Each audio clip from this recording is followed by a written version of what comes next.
Greetings, class, and congratulations on completing Sermon 1. As we're getting prepared for Sermon number 2, wanted to reflect here this week on our prompts and comfort with preaching either Christmas or Easter sermons. I suppose I never really stopped to consider that the gospel narratives contain more on the death, resurrection, than the birth of Christ. And of course, that does make a lot of sense when it's called out. But I guess that said, I find more comfort in having a range of passages to draw from for sermon inspiration. Maybe I would lean more toward the Easter season for that reason. I do love, though, however, that Professor Twightman, as well as some of the podcasts, called out this approach of looking at same passages but from different angles, maybe different points of view. One of the podcasts called out looking at the point of view, for example, of the angels or the wise men during the birth, something like this, as an alternative to being creative in how we maybe preach the same scripture in different seasons. So yeah, I found that very empowering. I guess for me, it's really difficult, though. I find, or I see how it is difficult to preach outside the expected tradition. That's something that really hit me in Sermon 1, as I wanted to preach outside traditional passages and took on that challenge of doing Old Testament to Sam for a wedding.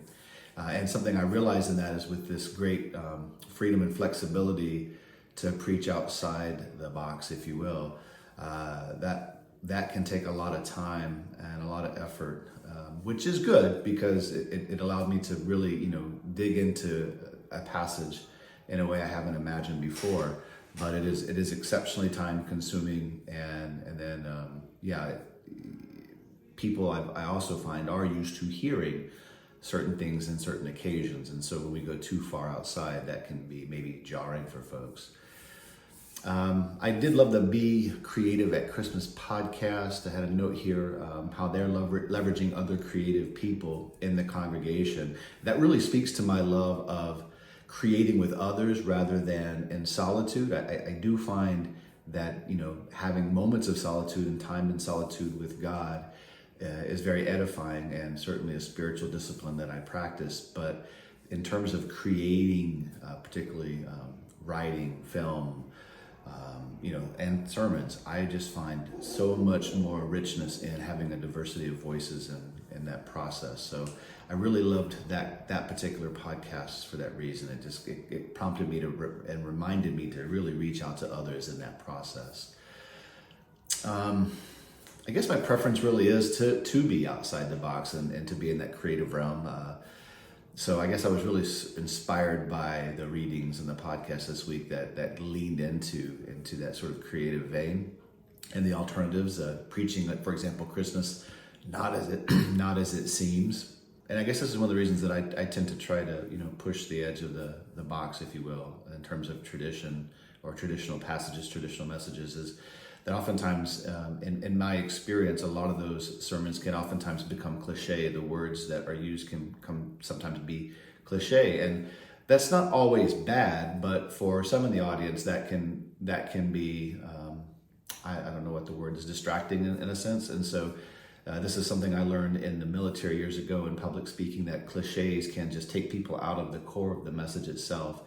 And so, in my tradition, certainly the gospel has been preached as Christ has come, Christ died, Christ is risen, he's risen indeed, and so these sorts of phrases. But really, there's been less reflection on what Christ might be doing in the here and now. So that's something that I hope to inject into my sermons is, what do we see God in? The questions, right? A lot of times when I get these feedbacks from my homiletics classes, from other preachers and other folks that I really look as mentors, they oftentimes encourage me to push more into, challenging the audience with questions, right? So in the sermon, embedding lots of good questions that cause people to reflect on the message that we're sharing.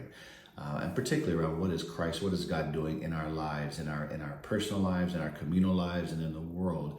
What do we see, as God's activity in the here and now, and what are our hopes for the future?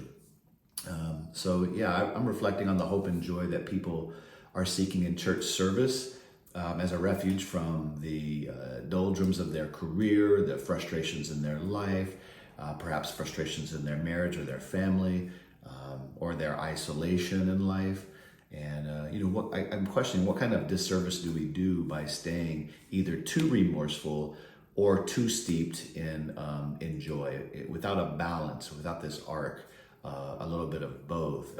Are we missing a message that somebody in the service might desperately need to hear? So yeah, in storytelling, the audience can never stay in one emotion. This is something I know from making films. It makes for a horrible experience. So if in a comedy we're just getting laughs, then those laughs can run very thin.